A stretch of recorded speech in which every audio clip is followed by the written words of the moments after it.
deep, and even quantitatively is a lot compared to most other spiritual processes. And I'm sure you've heard a lot from her because she's especially attached to hearing about Krishna.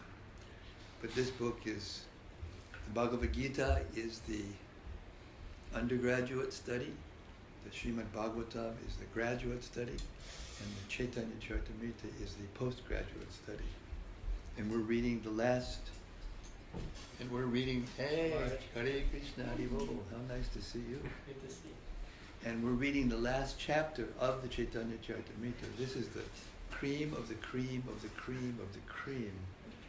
It's all about Lord Chaitanya and his loving dealings with his most confidential devotees and associates at the last part of his life before he left this world.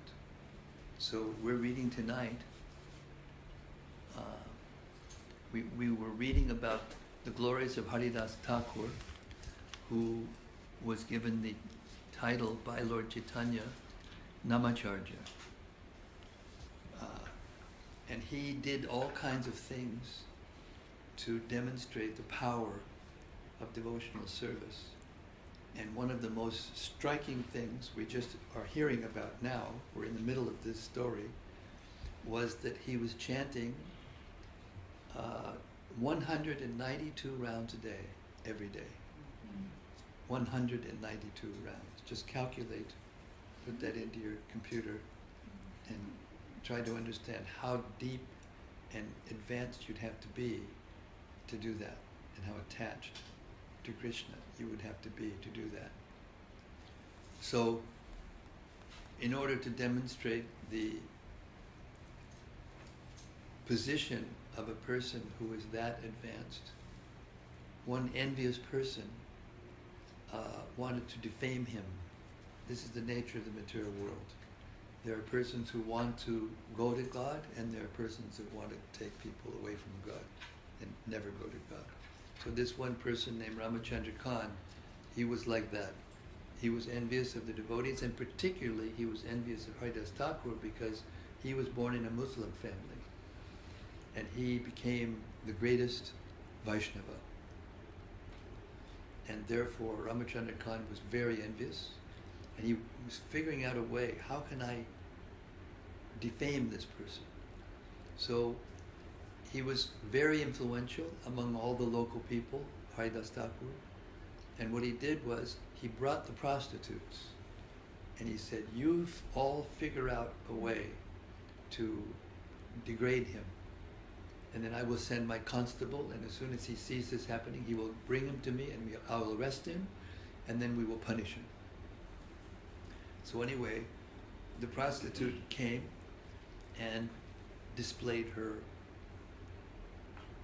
feminine wilds and her desire to have union with him. And he said, well, very good, I'll satisfy you, but first of all I have to finish my rounds. Well, he does 192 rounds a day, so he never finishes. So he sat there, she sat there, and he said, you just listen to the holy name and I'm going to chant. So 3 days this happened, and 3 nights.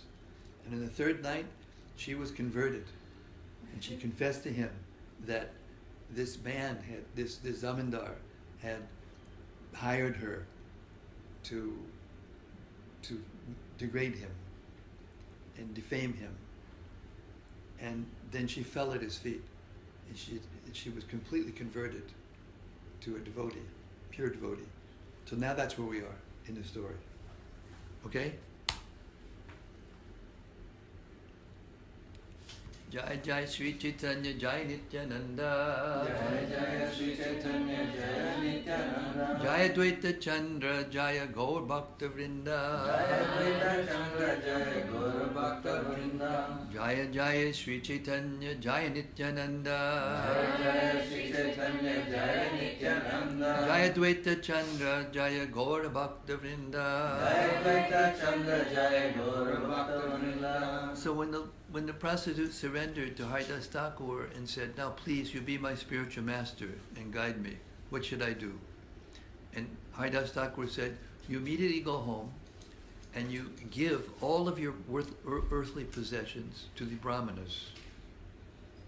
They come back here and stay in this room, plant a tulsi tree. Well, the tulsi tree was already there. And just chant Hare Krishna and do as I am doing. So now this is where we are. Thereafter, the prostitute distributed to the brahmanas whatever household possessions she had, following the order of her spiritual master. This is text 139, chapter 5. 3, sorry, chapter 3, text 139. Sorry, I didn't tell you where we were. Is everybody in the right spot now? You're sitting here, so you're in the right spot. It's Antya-lila, chapter 3, verse 139. Got it? Yeah. Okay. Thereafter, the prostitute distributed to the brahmanas whatever household possessions she had, following the order of her spiritual master. Purport. Sometimes the word grihavritti is substituted for the word grihavritta, vita. Vritti means profession. The grihavritti of the prostitute was to enchant foolish people and induce them to indulge in sex. Here, however, grihavritti is not a suitable word.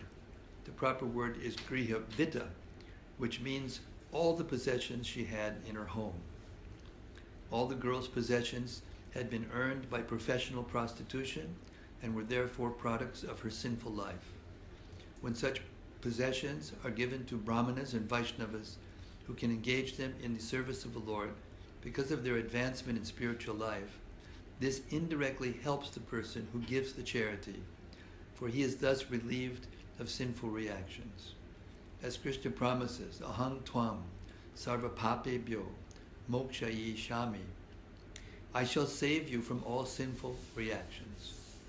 When our Krishna conscious devotees go out to beg charity or collect contributions in the form of membership fees, the money thus coming to the Krishna consciousness movement is strictly employed to advance Krishna consciousness all over the world. The Krishna conscious devotees collect the money of others for the service of Krishna, and they are satisfied with Krishna's prasadam and whatever he gives them for their maintenance. They do not desire material comforts. However, they go to great pains to engage the possessions of prostitutes or persons who are more or less like prostitutes in the service of the Lord, and thus free them from sinful reactions. A Vaishnava guru accepts money or other contributions, but he does not employ such contributions for sense gratification. A pure Vaishnava thinks himself unfit to help free even one person from the reactions in sinful life, but he engages one's hard-earned money for the service of the Lord, and thus frees one from sinful reactions. A Vaishnava guru is never dependent on the contributions of his disciples. Following the instructions of Haridas Thakur, a pure Vaishnava does not personally take a single paisa from anyone, but he induces his followers to spend for the service of the Lord whatever possessions they have. Text 140. The prostitute shaved her head clean in order with Vaishnava principles and stayed in that room wearing only one cloth. Following in the footsteps of her spiritual master, she began chanting the holy name of Krishna 300,000 times a day. She chanted throughout the entire day and night. She worshipped the tulsi plant, following in the footsteps of her spiritual master. Instead of eating regularly, she chewed whatever food she received as alms, and if nothing was supplied, she would fast. Thus, by eating frugally and fasting, she conquered her senses, and as soon as her senses were controlled, symptoms of love of Godhead appeared in her person. Thus the prostitute became a celebrated devotee. She became very advanced in spiritual life, and many stalwart Vaishnavas would come to see her. Purport. Stalwart, highly advanced Vaishnava devotees are not interested in seeing prostitutes. But when a prostitute or any other fallen soul becomes a Vaishnava, stalwart Vaishnavas are interested in seeing them. Anyone can be turned into a Vaishnava if he or she follows the Vaishnava principles. A devotee who follows these principles is no longer on the material platform. Therefore, it is one's strict adherence to the principles that should be considered, not the country of one's birth. Many devotees join our Krishna consciousness movement from Europe and America, but one should not therefore consider them Europeans or Vaishnavas or American Vaishnavas. A Vaishnava is a Vaishnava and should therefore be given all respect due a Vaishnava. Let those who have ears hear.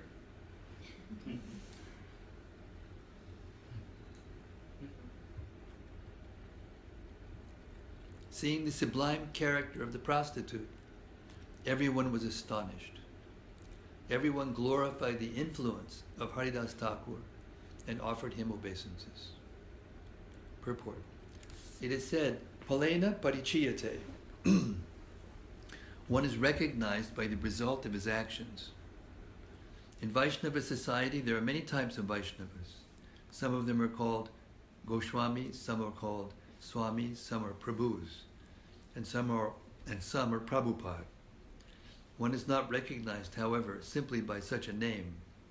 A spiritual master is recognized as an actual guru when it is seen that he has changed the character of his disciples.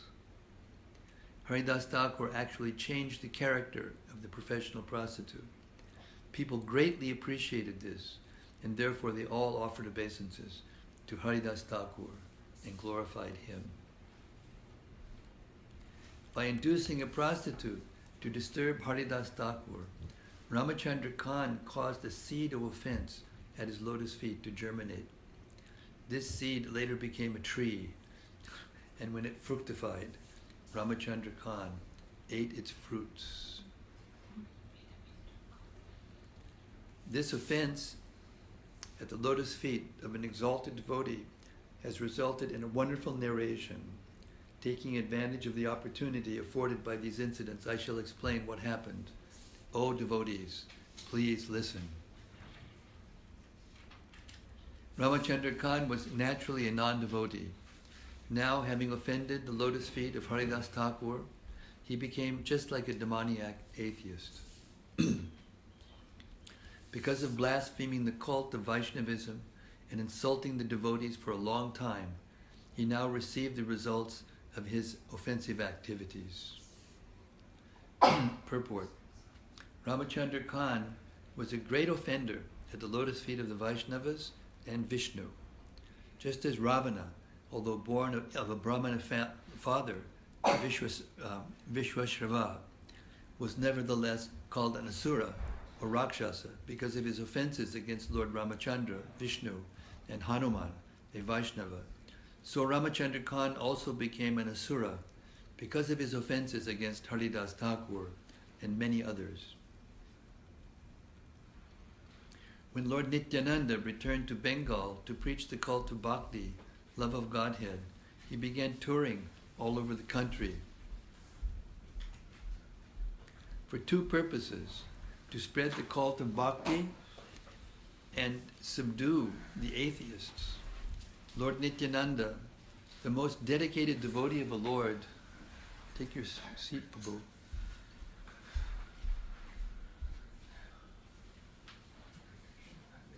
Hare Krishna. He comes every day, takes my blood pressure, checks me out, pokes me here and there, like doctors do. Old-time doctors, they poke,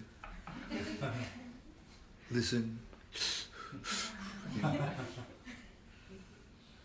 Every day, without fail. Well, I mean, a few days after I got better, but when I was really sick, he was Hare Krishna. For two purposes: to spread the cult of Bhakti and to defeat and subdue the atheists. For two purposes: to to spread the cult of bhakti and to defeat and subdue the atheists.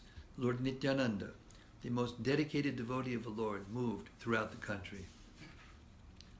As stated in the Bhagavad Gita, Paritranaya sadhunam vinashaya chaduskritam dharma sangstapanartaya sambhavami yuge yuge. Lord Krishna appears in every millennium for two purposes, namely to deliver the devotees and to kill the non-devotees. His devotees also have two similar purposes, to preach the bhakti cult of Krishna consciousness and to defeat all kinds of agnostics and atheistic persons, demons. Nityananda Prabhu carried out the order of Lord Sri Caitanya Mahaprabhu in this way, and those who strictly follow Nityananda Prabhu perform the same activities. There are two classes of devotees. One is called Gosyanandi and the other is called Bhajananandi. A devotee who does not preach but always engages in devotional activities is called a Bhajananandi, whereas a devotee who not only is expert in devotional service but who also preaches the cult of bhakti and defeats all kind of agnostics is called a Gosyanandi. Lord Nityananda, who is omniscient because he is the Supreme Personality of Godhead, came to the house of Ramachandra Khan and sat down on the altar of the Durga Mandap. Purport. Well-to-do Hindu gentlemen constructed their houses with a place called the Durga Mandap for the worship of the goddess Durga. They generally held worship of the goddess every year in the month of Ashwina, September, October. Ramachandra Khan possessed such a Durga Mandap at his residence.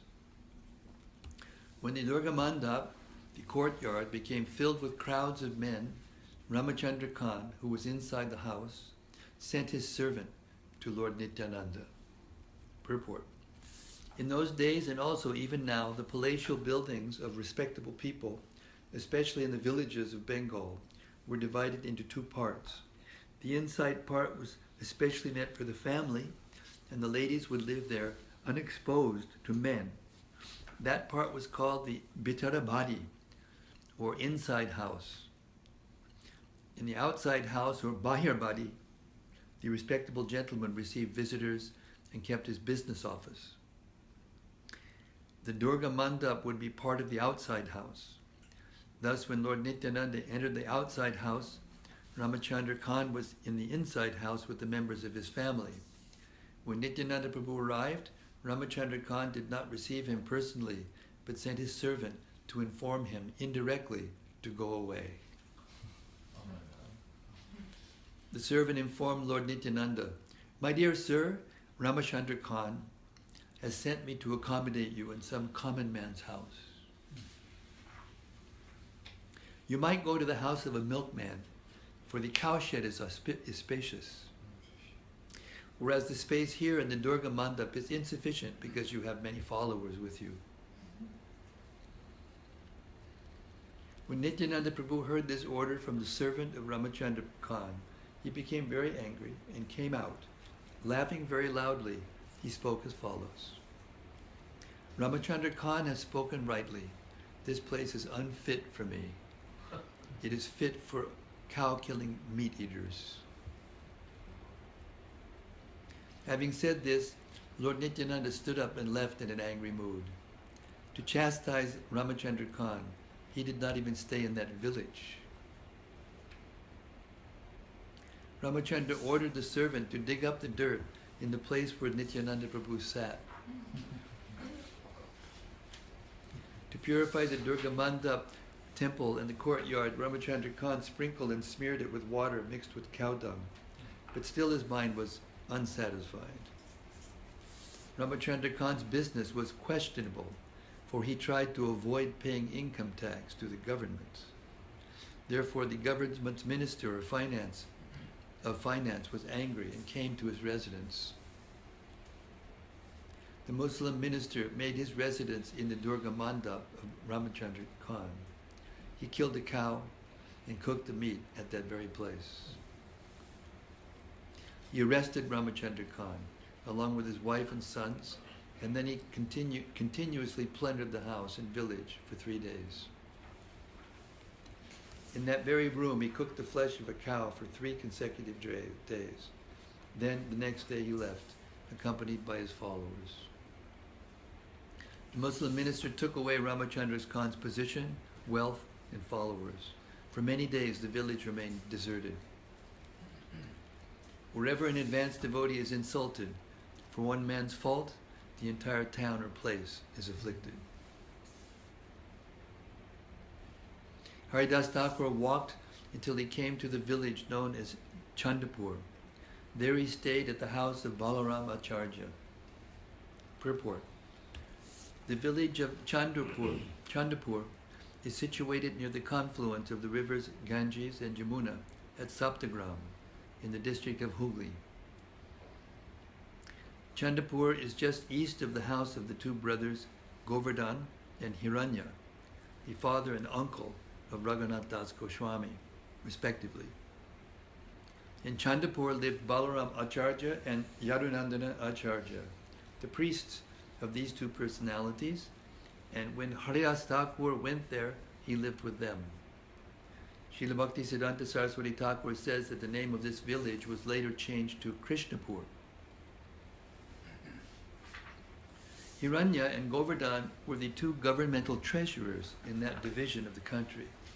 Their priest was named Balaram Acharya. Purport. The word Majumadar refers to a treasurer who keeps accounts of revenue. Balaram Acharya, being favored by Haridas Thakur, was very much attached to him. Therefore, he kept Haridas Thakur in the village with great care and attention. In the village, Haridas Thakur was given a solitary thatched cottage where he performed the chanting of the Hare Krishna Mahamantra. He accepted prasadam at the house of Balaram Acharya. Raghunath Das, who was the son of Govardhan Majumadar, was later to become Raghunath Das Goswami, was at that time a boy engaged in study. He came to see Haridas Thakur daily. No accident that Raghunath Das ended up who he was. Naturally, Haridas Thakur was merciful toward him, and because of the merciful benediction of this Vaishnava, he later attained the shelter of Sri Caitanya Mahaprabhu's lotus feet. At the residence of Hiranya and Govardhan, discourses took place by which Haridas Thakur was glorified. O devotees, please listen to that wonderful story. One day, Balaram Acharya requested Haridas Thakur with great humility to come to the assembly of the Majumadaras, Hiranya and Govardhan. Thus Balaram Acharya went there with Haridas Thakur. Seeing Haridas Thakur, the 2 brothers immediately stood up and fell at his lotus feet. Then with great respect, they offered him a place to sit. In that assembly were many learned scholars, brahmanas, and respectable gentlemen. The 2 brothers Hiranya and Govardhan were also greatly learned. Everyone there began to speak of Haridas Thakur's great qualities as if they had 5 mouths. Hearing this, both brothers were extremely happy. It was mentioned in the assembly that Haridas Thakur chanted the holy names of Krishna 300,000 times a day. Thus all the learned scholars began to discuss the glories of the holy name. Some of them said, by chanting the holy name of the Lord, one is freed from the reactions of all sinful life.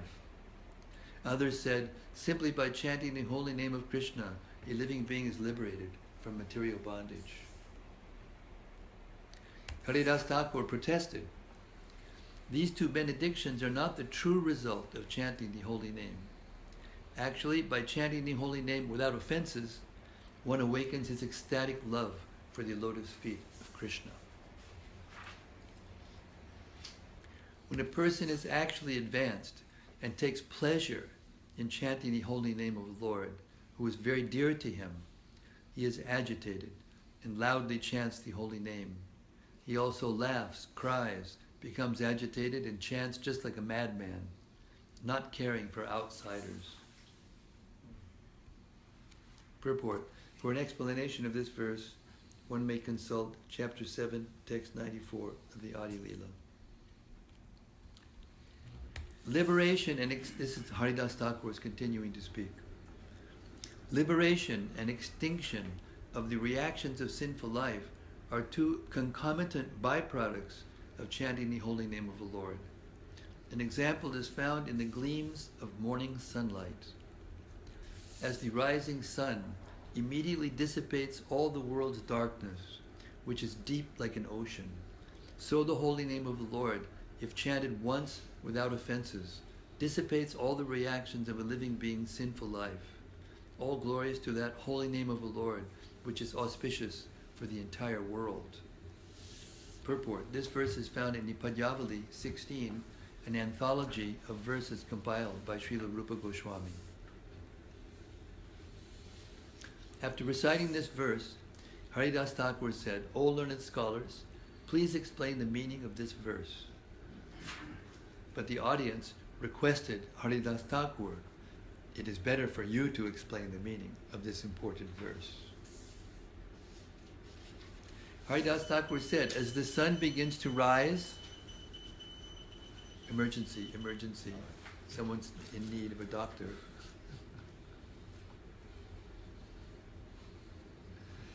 Haridas Thakur said, "As the sun begins to rise, even before it is visible, it dissipates the darkness of night. With the first glimpse of sunlight, fear of thieves, ghosts, and demons immediately disappears. And when the sun is actually visible, everything is manifest, and everyone begins performing his religious activities and regulative duties. Similarly, the first hint that offenseless chanting of the Lord's holy name has awakened dissipates the reactions of sinful life immediately. And when one chants the holy name offenselessly, one awakens to service in ecstatic love at the lotus feet of Krishna. Liberation is the insignificant result derived from a glimpse of the awakening of offenseless chanting of the holy name." While dying, Ajamil chanted the holy name of the Lord, intending to call his son Narayan. Nevertheless, he attained the spiritual world. What then to speak of those who chant the holy name with faith and reverence? This verse is from Srimad Bhagavatam 6.249. Liberation, which is unacceptable for a pure devotee, is always offered by Krishna without difficulty. My devotees do not accept Salokya, Sharsti, Sarupya, Samipya, or oneness with me, even if I offer these liberations in preference to serving me. Purport. This verse was spoken by Lord Kapila, an avatar of the Supreme Personality of Godhead in Srimad Bhagavatam 3:29-13. At the house of Hiranya in Govardhan Majjumadara, a person named Gopal Chakravarti was officially the chief tax collector. This Gopal Chakravarti lived in Bengal. His duty as chief tax collector was to collect 1,200,000 coins to deposit in the treasury of the emperor. He had handsome bodily features, and he was learned and youthful, but he could not tolerate the statement that simply by glimpsing the awakening of the Lord's holy name, one can attain liberation. Purport. Vaishnavas strictly follow the directions of the Shastras regarding how one can be liberated simply by a slight awakening of pure chanting of the holy name. Mayavadis cannot tolerate the statements of the Shastras about how easily liberation can be achieved, for as stated in the Bhagavad Gita, Klesho Digatadaste Sham Avyakta Sakta Chetasam, Impersonalists must work hard for many, many births, and only then will they perhaps be liberated. Vaishnavas know that simply by chanting the holy name of the Lord offenselessly, one achieves liberation as a byproduct. Thus, there is no need to endeavor separately for liberation.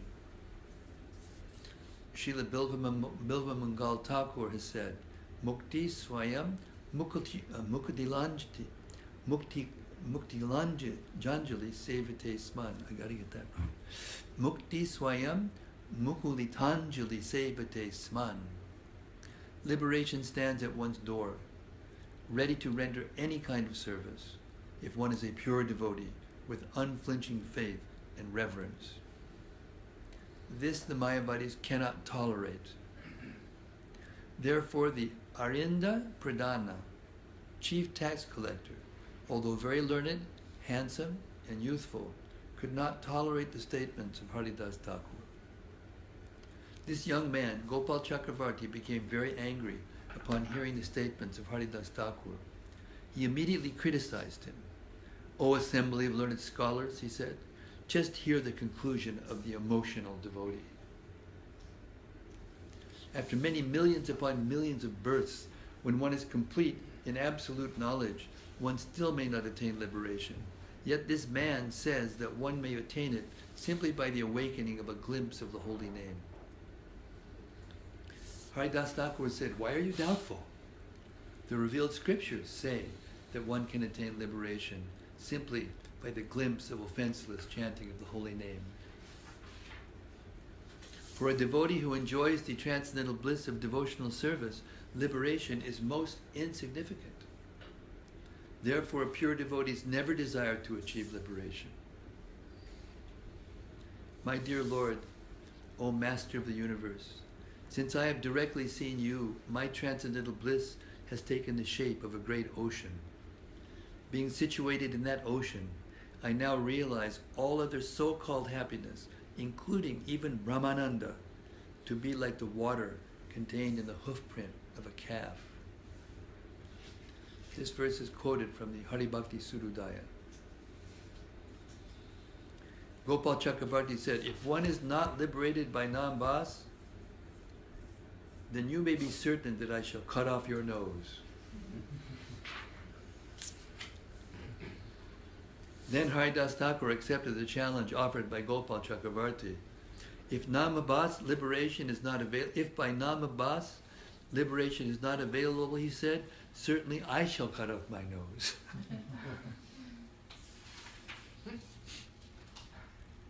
All the members of the assembly who had heard the challenge were greatly agitated, and they got up, making a tumultuous sound. Hiranya and Govardhan, Madhumadara, both immediately chastised the Brahmana tax collector. The priest named Balaramacharya would also chastise Gopal Chakravarti. "You are a foolish logician," he said.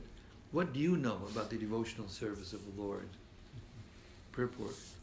The philosophy enunciated by the Mayavadis is called Gatapatiya, pot and earth philosophy. According to this philosophy, everything is one. Such philosophers see no distinction between a pot made of earth and the earth itself, reasoning that anything made of earth, such as different pots, is also the same earth. Since Gopal Chakravarti was a Gatapatiya logician, a gross materialist, what could he understand about the transcendental devotional service of the Lord? You remember Lord Chaitanya, once when he was a child, he got up on top of the cooking pots and was sitting there. Mother Sachi came to him and said, "What are you doing? Sitting on the contaminated pots. Come out of it, come out of there."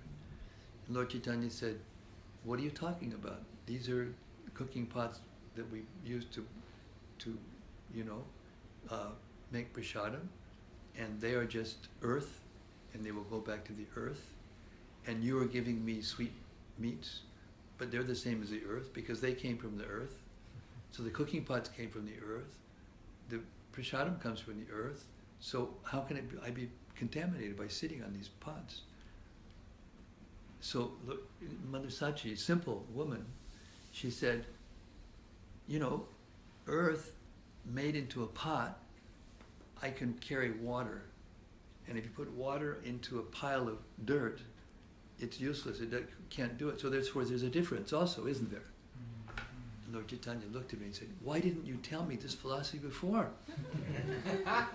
Why have you been, And I think actually that happened when, after he had been very naughty, his father banned him from going to school.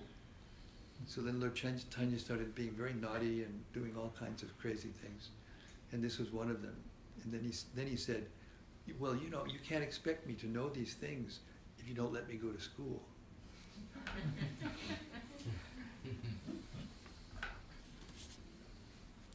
Purport.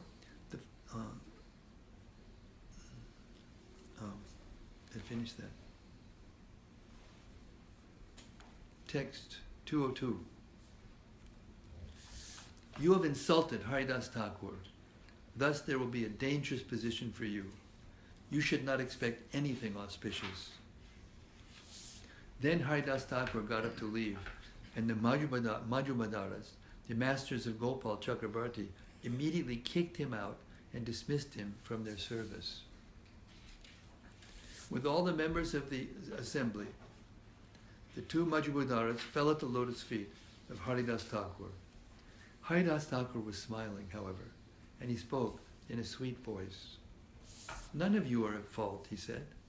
Indeed, even this ignorant so-called Brahmana is not at fault, for he is accustomed to dry speculation and logic. One cannot understand the glories of the holy name simply by logic and argument. Therefore, this man cannot possibly understand the glories of the holy name. All of you now may go to your homes. May Lord Krishna bestow his blessings upon you all. Do not be sorry because of my being insulted. Purport. From this statement by Haridas Thakur, it is understood that a pure Vaishnava never takes anyone's insults seriously. This is the teaching of Sri Caitanya Mahaprabhu. Trinadapi sunichena Tarodapi sahishnuna Amanina manadena kirtaniya siddhari. One should chant the holy name of the Lord in a humble state of mind, thinking oneself lower than the straw in the street. One should be more tolerant than a tree, devoid of all sense of false prestige, and ready to offer all respects to others. In such a state of mind, one can chant the holy name of the Lord constantly. A Vaishnava is always tolerant and submissive like trees and grass. He tolerates insults offered by others, for he is simply interested in chanting the holy name of the Lord without being disturbed. Then Hiranyadas Majumdar returned to his home and ordered that Gopal Chakrabarti not be admitted therein. Within 3 days, that Brahmana was attacked by leprosy, and as a result, his highly raised nose melted away and fell off. The Brahmana's toes and fingers were beautiful like golden-colored champaka buds, but because of leprosy, they all withered and gradually melted away. Seeing the condition of Gopal Chakrabarti, everyone was astonished. Everyone praised the influence of Haridas Thakur and offered him obeisances. Although Haridas Thakur as a Vaishnava did not take seriously the Brahmana's offense, the Supreme Personality of Godhead could not tolerate it, and thus he made the Brahmana suffer the consequences. A characteristic of a pure devotee is that he excuses any offense by an ignorant rascal. A characteristic of Krishna, however, is that he cannot tolerate blasphemy of his devotees. Purport. The characteristic of a Vaishnava and the characteristic of the Lord mentioned in this verse are very significant. In his Shikshastaka 3, Sri Caitanya Mahaprabhu was taught the characteristics of a Vaishnava. Trinadapi sunichena turodapi sahishnuna amanina manadena kirtani yaksada hari. A Vaishnava strictly follows this principle of being humbler than the grass, and more tolerant than a tree, expecting no honor from others, but offering honor to everyone. In this way, a Vaishnava is simply interested in chanting about the Supreme Personality of Godhead and glorifying Him. Haridas Thakur epitomized this foremost order of Vaishnavism. Krishna, however, cannot tolerate any insults or blasphemy against a Vaishnava. For example, Prahlad Maharaj was chastised by his father, Hiranyakashipu, in so many ways, but although Prahlad tolerated this, Krishna did not. The Lord came in the form of Nrsimhadev to kill Hiranyakashipu. Similarly, although Srila Haridas Thakur tolerated the insult by Gopal Chakravarti, Krishna could not. The Lord immediately punished Gopal Chakravarti by making him suffer from leprosy. While instructing Srila Rupa Goswami about the many restrictive rules and regulations for Vaishnavas, Sri Caitanya Mahaprabhu has very vividly described the effects of offenses at the lotus feet of a Vaishnava. Yadi Vaishnava aparada utte hati mata. Offending or blaspheming a Vaishnava has been described as the greatest offense, and it has been compared to a mad elephant. When a mad elephant enters a garden, it ruins all the creepers, flowers, and trees. Similarly, if a devotee properly executing his devotional service becomes an offender at the lotus feet of his spiritual master or another Vaishnava, his devotional service is spoiled. Haridas Thakur was unhappy when he heard that the Brahmana Gopal Chakravarti had been attacked by leprosy. Thus, after informing Balaramacharya, the priest of Hiranya Majubadara, he went to Shantipur, the home of Advaita Acharya. Upon meeting Advaita Acharya, Haridas Thakur offered him respect and obeisances. Advaita Acharya embraced him and showed respect to him in return. On the bank of the Ganges, in a solitary place, Advaita Acharya made a cave-like home for Haridas Thakur and spoke to him about the real meaning of Srimad Bhagavatam and the Bhagavad Gita in terms of devotional service. Haridas Thakur accepted food daily at the house of Advaita Acharya. Meeting together, the two of them would taste the nectar of discourses on the subject matter of Krishna. Haridas Thakur said, "My dear Advaita Acharya, let me submit something before your honor. Every day you give me alms of food to eat. What is the necessity of this? Sir, you are living within a society of great brahmanas and aristocrats, but without fear or shame, you adore a lower class man like me. My dear sir, your behavior is uncommon. Indeed, sometimes I am afraid to speak to you. But please favor me by protecting me from the behavior of society. My dear sir, your behavior is uncommon. Indeed, sometimes I am afraid to speak to you. But please favor me by protecting me from the behavior of society." Purport. While Haridas Thakur was staying under the care of Advaita Acharya, he was afraid of the behavior of the society in Shantipur, Nabadvip, which was full of exceedingly aristocratic brahmanas, kshatriyas, and vaishyas. Haridas Thakur was born in a Muslim family and was later recognized as a great Vaishnava, but nevertheless, the brahmanas were very critical of him. Thus, Haridas Thakur was afraid that Advaita Acharya would be put into some difficulty because of his familiarity with Haridas Thakur. Sri Advaita Acharya treated Haridas Thakur as a most elevated Vaishnava, but others, like Ramachandra Khan, were envious of Haridas Thakur. Of course, we have to follow in the footsteps of Advaita Acharya, not caring for people like Ramachandra Khan. At present, many Vaishnavas are coming to our Krishna consciousness movement from among the Europeans and Americans. And although men like Ramachandra Khan are always envious of such Vaishnavas, one should follow in the footsteps of Sri Advaita Acharya by treating all of them as Vaishnavas.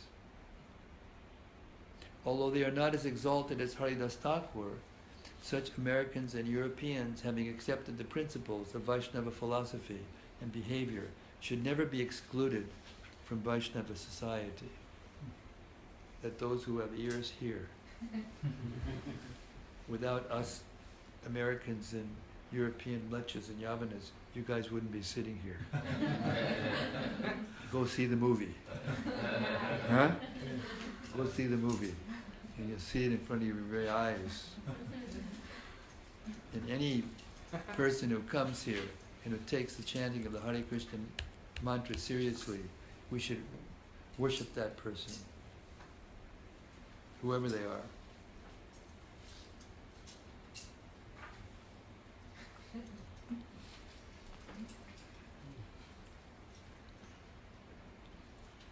Advaitacharya replied, "My dear Haridas, do not be afraid. I shall behave strictly according to the principles of the revealed scriptures." Purport. Srila Advaitacharya was not afraid of the strict Brahminical culture and customs of society. As stated in the Shastric injunctions, which are the true medium of evidence of proof, anyone can go back to Godhead, even if born in a low family. Krishna says in the Bhagavad Gita, "Mami partha vipashvitya, ye pisyu papa jonaya, striyo vaishyastata shudras, tepiyanti param gatim."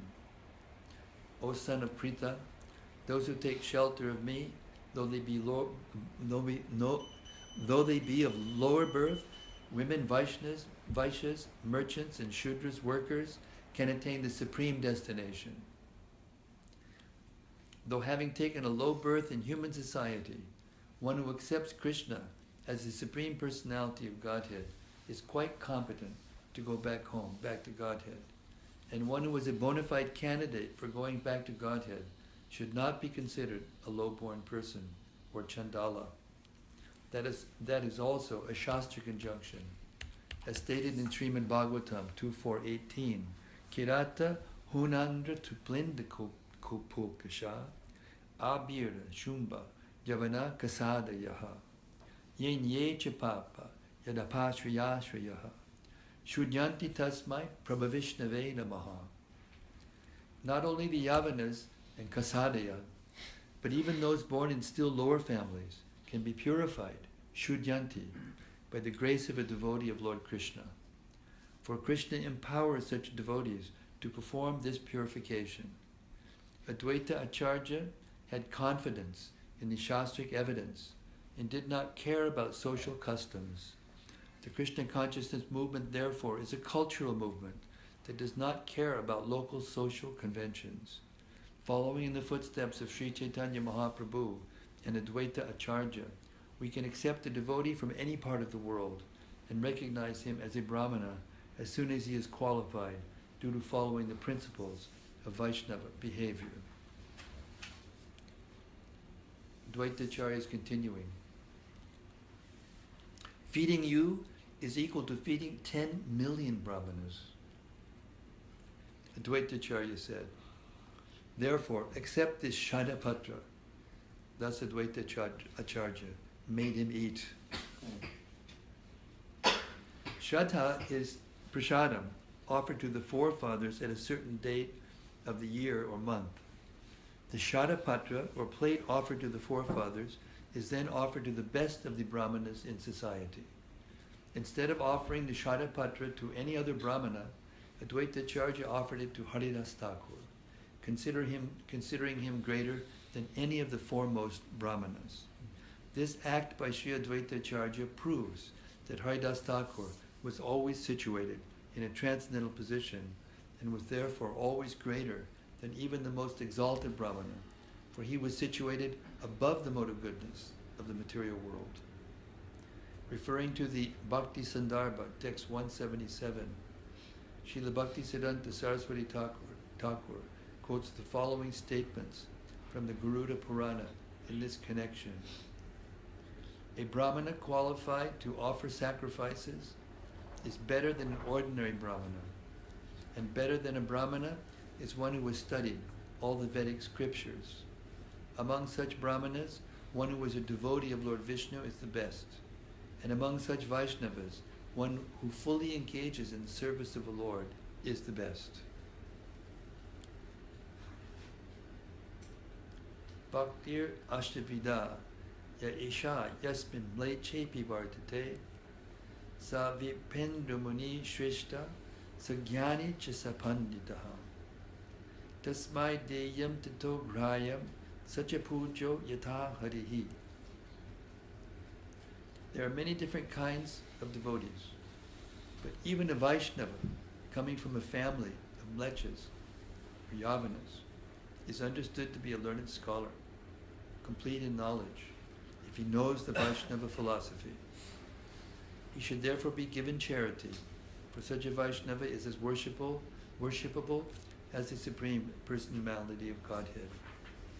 Nami bhaktas chaturvedi mad bhakta supacha priyaha tasmai deyam tato grayam sacha pujo yatha yaham. Lord Krishna says, even if a non-devotee comes from a Brahmana family and is expert in studying the Vedas, he is not very dear to me. Whereas even if a sincere devotee comes from a low family of meat-eaters, he is very dear to me. Since such a sincere pure devotee should be given charity, for he is as worshipable as I. Advaita Acharya was always absorbed in thoughts of how to deliver the fallen souls of the entire world. The entire world is full of non-devotees, he thought. How will they be delivered? Purport. So this was happening before Lord Chaitanya appeared. Purport. Srila Advaita Acharya sets the standard for acharyas in the Vaishnava Sampradaya. An acharya must always be eager to deliver the fallen souls. A person who establishes a temple or mat to take advantage of people's sentiments by using it for his livelihood, what people contribute for the worship of the deity, cannot be called a Goswami or acharya. One who knows the conclusion of the Shastras, follows in the footsteps of his predecessors, and endeavors to preach the bhakti cult all over the world is to be considered an acharya. The role of an acharya is not to earn his livelihood through the income of the temple. Srila Bhaktisiddhanta Saraswati Thakur used to say that if one earns his livelihood by displaying the deity in the temple, he is not an acharya or Goswami. It would be better for him to accept service even as a sweeper in the street, for that is a more honorable means of earning one's living. Determined to deliver all the fallen souls, Advaita Acharya decided to cause Krishna to descend. With this vow, he began to offer Ganges water and tulsi leaves to worship the Lord. Similarly, Haridas Thakur chanted in his cave on the bank of the Ganges with the intention of causing Krishna's descent. Because of the devotional service of these two persons, Lord Sri Caitanya Mahaprabhu descended as an incarnation. Thus he preached the holy name of the Lord and ecstatic love of Krishna to deliver the entire world. So this means, internally what this means, is that Advaita Acharya is Mahavishnu and Haridas Thakur is Lord Brahma. He's an incarnation of Lord Brahma. This is confirmed in the Gaura Gaunadesh Dipika. So here, Krishna is responding to the call of Mahavishnu and Lord Brahma, just as he did when Lord Brahma went to him, to Kshirodakshai Vishnu, and prayed for help on the earth with Bhumi Devi. There's another incident concerning Haridas's uncommon behavior. One will be astonished to hear about it. Hear about such incidents without putting forth dry arguments. For these incidents are beyond our material reasoning. One must believe in them with faith. One day, Haridas Thakur was sitting in his cave, reciting the holy name of the Lord very loudly. I want to stress this. when you chant your rounds, you should chant them loudly, not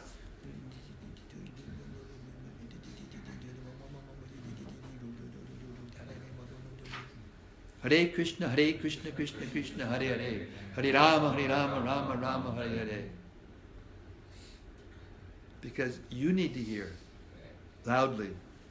Because when the sound comes out of your own mouth and into your own ear, your mind will become Krishna conscious.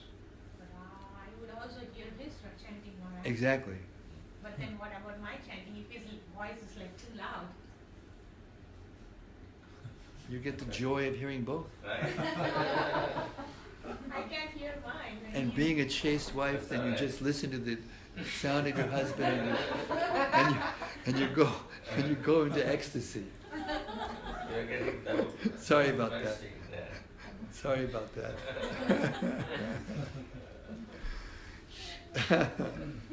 One time, a devotee came to Prabhupada, and he said, "Srila Prabhupada, my mind is so disturbed. Even when I chant, it becomes so disturbed and I get so agitated. What should I do?" And Prabhupada said immediately, "Chant louder." So this devotee went outside, he went into the temple room, and he started chanting so loud that nobody could hear themselves chant. So they kicked him out of the temple room. So then he went around the back. This is Los Angeles in 1970 something. So he went around the back of the temple, and under the window of Prabhupada's room, he started chanting like this. Hare Krishna! So loud it was like. So Prabhupada's secretary, came and looked out the window, and he started to chastise him. And Prabhupada came behind him and said, "No, you let him chant. He's following my instruction from the Vyasa song."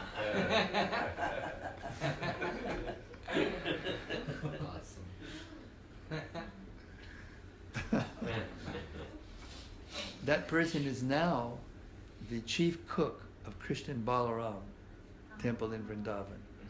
Bhubaneshwar was his name. Hare Krishna. So I should let him chant loud, Maharaj? Yes, as loud as possible. And just be thankful that you've got a devotee husband, because you could have somebody else, and you could be hearing something else in your ear. Hare Krishna. Thus, everyone who saw the beauty of the cave with the tulsi plant on a clean altar was astonished and satisfied at heart. At that time, in that beautiful scene, a woman appeared in the courtyard. The beauty of her body was so bright that it tinged the entire place with a yellow hue. The scent of her body perfumed all directions, and the tinkling of her ornaments startled the ear. After coming there, the woman offered obeisances to the tulsi plant, and after circumambulating the tulsi plant, she came to the door of the cave where Haridas Thakur was sitting. With folded hands, she offered obeisances at the lotus feet of Haridas Thakur. Sitting at the door, she then spoke in a very sweet voice. "My dear friend," she said, "you are the friend of the entire world. You are so beautiful and qualified. I have come here only for union with you. My dear sir, kindly accept me and be merciful toward me, for it is a characteristic of all saintly persons to be kind toward the pure and fallen." After saying this, she began to manifest various postures, which even the greatest philosopher would lose his patience upon seeing. Haridas Thakur was immovable, for he was deeply determined. He began to speak to her, being very merciful toward her. "I have been initiated into a vow to perform a great sacrifice by chanting the holy name a certain number of times every day. As long as the vow to chant is unfulfilled, I do not desire anything else. But when I finish my chanting, then I have an opportunity to do anything. Sit down at the door and hear the chanting of the Hare Krishna Maha Mantra. As soon as the chanting is finished, I shall satisfy you as you desire." After saying this, Haridas Thakur continued to chant the holy name of the Lord. Thus the woman sitting before him began to hear the chanting of the holy name. In this way, as he chanted and chanted, the morning approached, and when the woman saw that it was morning, she got up and left. For 3 days, she approached Haridas Thakur in this way, exhibiting various feminine postures that would bewilder the mind of even Lord Brahma. Haridas Thakur was always absorbed in thoughts of Krishna and the holy name of Krishna. Therefore, the feminine poses the woman exhibited were just like crying in the forests. At the end of the night of the 3rd day, the woman spoke to Haridas Thakur as follows. My dear sir, for 3 days you have cheated me by giving me false assurances. For I see that throughout the entire day and night, your chanting of the holy name is never finished. Haridas Thakur said, my dear friend, what can I do? I have made a vow. How then can I give it up? After offering obeisance to Haridas Thakur, the woman said, I am the illusory energy of the Supreme Personality of Godhead. I came here to test you. Purport. In the Bhagavad Gita, Lord Krishna says, Daivyesha gunamayi mamamaya duratyaya mameva ye prapadyante mayam etam taratite. Notice, Antya-lila, last part of the postgraduate study of Krishna consciousness, Prabhupada almost in every purport quotes what? The Bhagavad Gita. Therefore, when somebody tells you you can't read this book because you haven't read all the Bhagavatam yet, you should know that that's not Prabhupada's desire. Otherwise, why would he put the Bhagavad Gita in every purport, practically?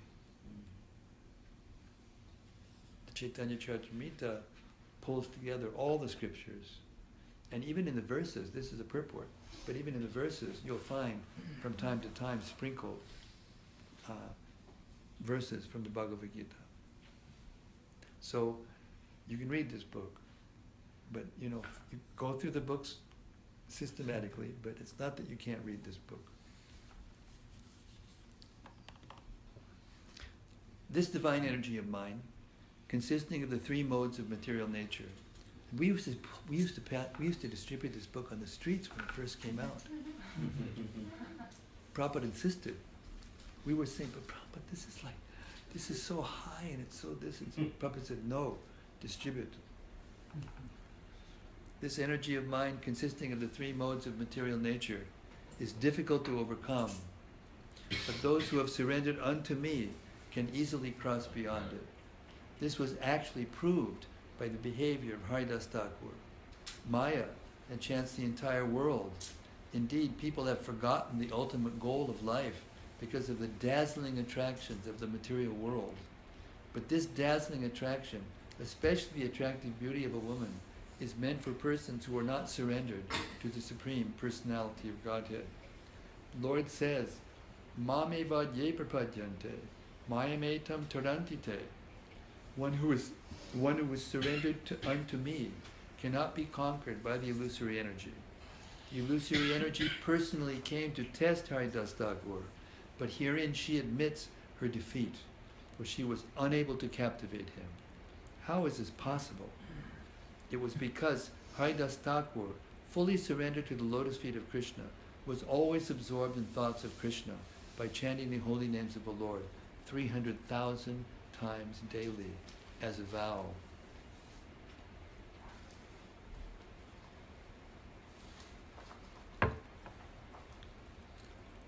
And in many purports, Srila Prabhupada points out that we can't imitate Haridas Thakur, but we can follow him in principle by chanting the number of rounds at least prescribed to us by Prabhupada every day without fail. So Maya Devi is continuing to speak to Haridas Thakur. I have previously captivated the mind of even Brahma. What to speak of others? Your mind alone I have failed to attract. Purport. Beginning from Lord Brahma down to the insignificant ant, everyone, without exception, is attracted by the illusory energy of the Supreme Personality of Godhead. The demigods, human beings, animals, birds, beasts, trees, and plants are all attracted by sexual desire. That is the illusion of Maya. Everyone, whether man or woman, thinks that he is the enjoyer of the illusory energy. In this way, everyone is captivated and engaged in material activities. However, because Haridas Thakur was always thinking of the Supreme Personality of Godhead and was always busy satisfying the senses of the Lord, this process alone saved him from the captivation of Maya. This is practical proof of the strength of devotional service. Because of his full engagement in the service of the Lord, he could not be induced to enjoy Maya. The verdict of the Shastras is that a pure Vaishnava, or devotee of the Lord, never thinks of enjoying the material world, which culminates in sex life. He never thinks himself an enjoyer. Instead, he always wants to be enjoyed by the Supreme Personality of Godhead. Therefore, the conclusion is that the Supreme Personality of Godhead is eternal, transcendental, beyond the perception of sense gratification, and beyond the material qualities. Only if a living entity gives up the false conception of the body as the self, and always thinks himself an eternal servant of Krishna and the Vaishnavas, can he surpass the influence of Maya. Mamiva ye prapadyante, mayam etam tarantite.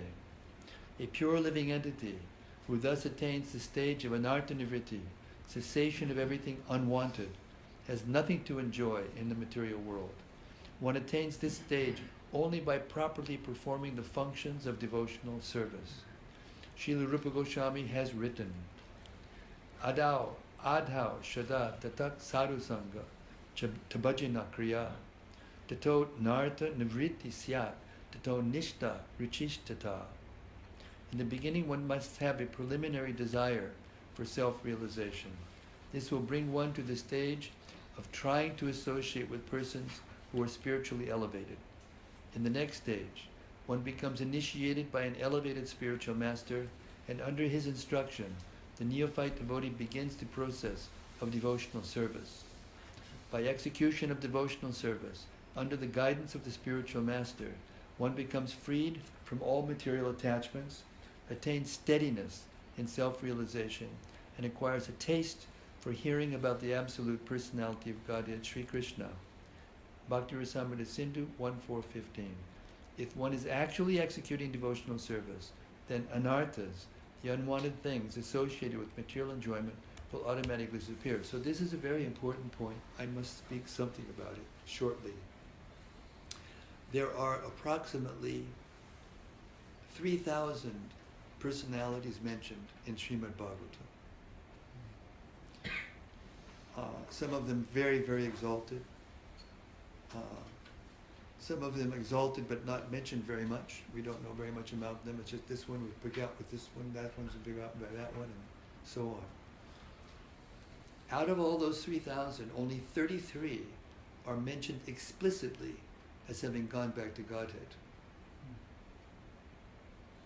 And one of those personalities was Swayambhuva Mano, who was the first human being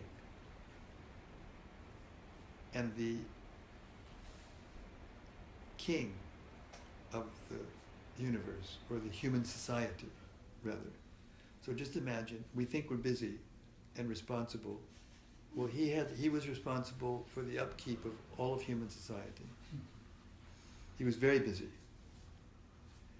And there's one place where it's described that Swayambhuva Mano went back to Godhead by doing his duty and by hearing the Bhagavatam every day.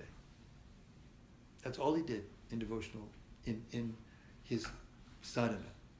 That was his sadhana. To hear the Bhagavatam every day. I rest my case. Okay. Marge, I have a quick question on the last verse. Well, you have to wait, because we're not finished yet.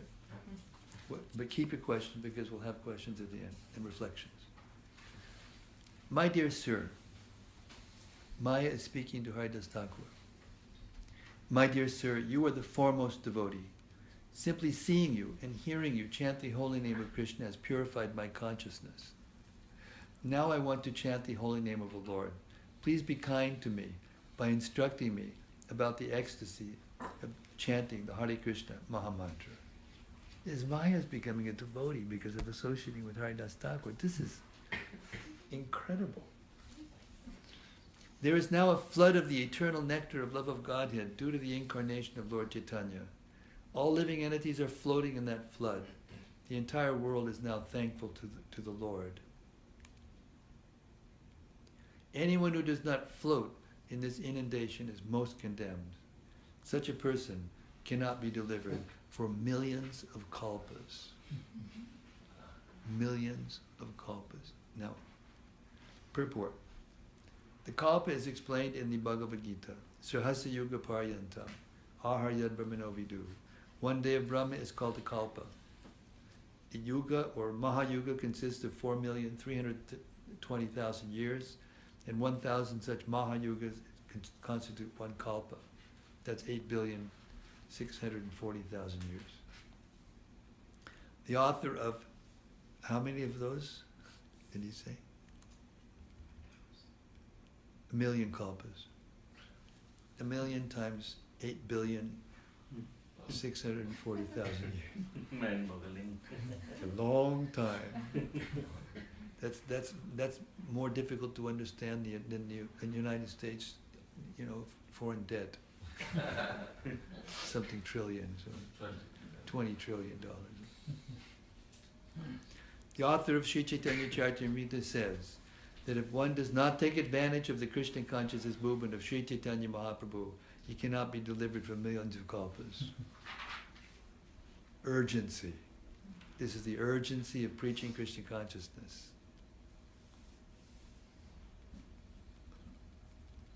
Formerly I received the holy name of Lord Ram from Lord Shiva, but now due to your association, I am greatly eager to chant the holy name of Krishna. The holy name of Lord Ram certainly gives liberation, but the holy name of Krishna transports one to the other side of the ocean of nations, and at last gives one ecstatic love of Krishna. Purport. In an indirect way, this verse explains the chanting of the Hare Krishna Maha Mantra. The Hare Krishna Maha Mantra, Hare Krishna, Krishna Krishna, Hare Hare, Hare Rama, Rama Rama, Hare Hare, includes both the holy name of Lord Krishna and the name of Lord Ram. Lord Ram gives one the opportunity to be liberated, but simply by liberation, one does not get actual spiritual benefit.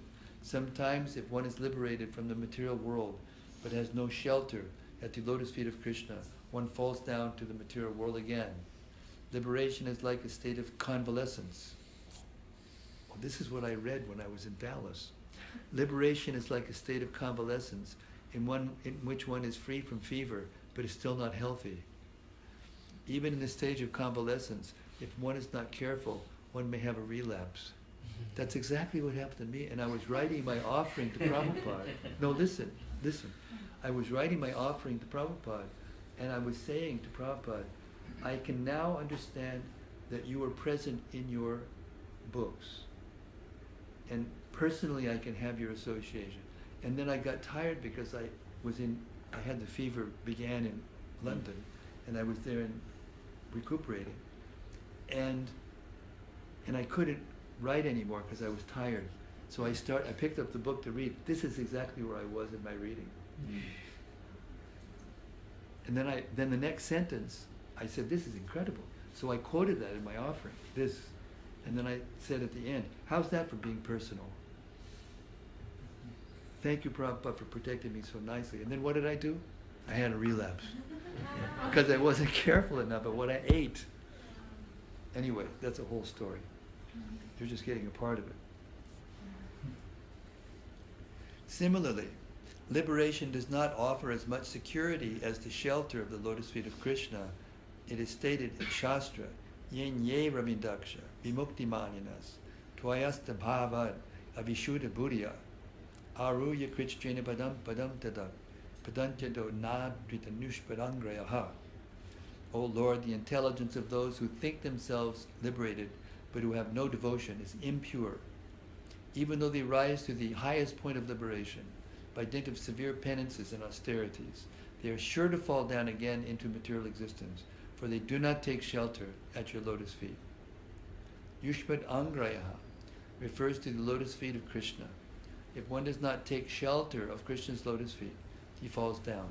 Patantya-daha, even from liberation. The Hare Krishna Maha Mantra, however, gives liberation and at the same time offers shelter at the lotus feet of Krishna. If one takes shelter at the lotus feet of Krishna, after liberation, he develops his dormant ecstatic love for Krishna. That is the highest perfection of life. And I can tell you, dear devotees, I came here to Houston and I got taken care of like I could never get taken care of anywhere before. And it came because I kept my chanting going through that whole holocaust of that fever, 48 days. I kept chanting my 32 rounds, except 2 days I chanted 16, and I did this every night to myself for an hour. And what was I reading? Caitanya-caritamrta, Antya-lila.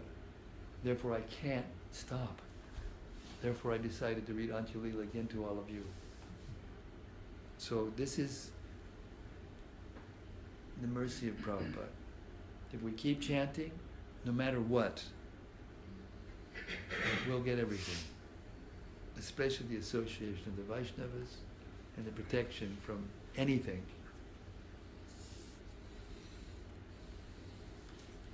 I'm going to stop there. We'll keep it up tomorrow night. You had a question? Yeah, I think you were saying earlier that Haridas Thakur was an expansion of Lord Brahma. So how come my Devi was able to bewilder Lord Brahma in that verse, but she couldn't bewilder Haridas Thakur? Because he came to get Krishna Prem, to taste Krishna Prem. He came and appeared in Krishna's pastimes as Lord Chaitanya to get Krishna Prem, because he couldn't taste it as Lord Brahma.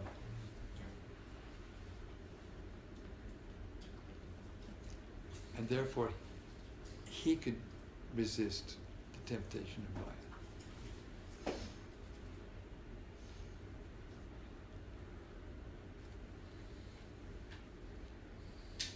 Any other reflections?